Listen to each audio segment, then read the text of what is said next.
Hi అండి, welcome back to our channel. వీడియోనైతే end వరకు చూడండి, నచ్చితే లైక్ చేయండి, అలాగే సబ్స్క్రైబ్ చేసుకోవడం మాత్రం మర్చిపోకండి. ఈ వీడియోపై మీ అభిప్రాయాన్ని కామెంట్ రూపంలో తెలియజేయండి. బిగ్ బాస్ 7 తెలుగు సీజన్తో అమర్దీప్ చౌదరి మరింత పాపులర్ అయ్యాడు. బిగ్ బాస్లో అమర్ ఆట తీరు పట్ల కొందరు నెటిజన్స్ తప్పు పట్టినా అతనిలోని ఎమోషనల్ కోణం చాలా మందికి నచ్చింది. అందుకే బిగ్ బాస్ ఫైనల్ వరకు చేరుకొని రన్నర్గా నిలిచాడు. టాలీవుడ్ మాస్ మహారాజా రవితేజ అంటే అమర్కి చాలా ఇష్టం.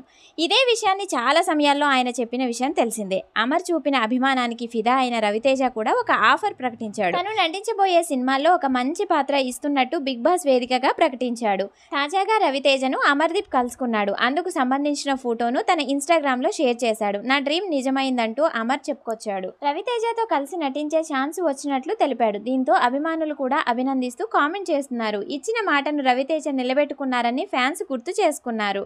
బిగ్ బాస్ టైటిల్ రేస్ నుంచి తప్పుకుంటే రవితేజ సినిమాలో ఛాన్స్ ఇప్పిస్తానని హోస్ట్ నాగార్జున చెప్పగానే అమర్ కూడా అందుకు రెడీ అంటూ బయటికి వచ్చేందుకు ప్రయత్నిస్తాడు. దానిని గమనించిన రవితేజ సినిమాలో ఛాన్స్ ఇస్తున్నట్టు అదే స్టేజ్ మీద మాట ఇస్తాడు. 105 రోజులు కష్టపడ్డావు, ఆట పూర్తి అయ్యే వరకు ఉండమని రవితేజ కోరతాడు. దీంతో ఫుల్ ఖుషి అయిన అమర్కు ఎట్టకేలకు తన అభిమాన హీరోతో కలిసి నటించే ఛాన్స్ దక్కింది. రవితేజ ఒకవైపు మిస్టర్ బచ్చన్ సినిమా చేస్తూనే మరోవైపు తన బెంచ్ మార్క్ ప్రాజెక్ట్ ను కూడా లాంచ్ చేశాడు. రవితేజ 75వ సినిమాని సామాజ వరగమన రచయిత భాను భోగవరపు దర్శకుడుగా పరిచయం అవుతున్నాడు.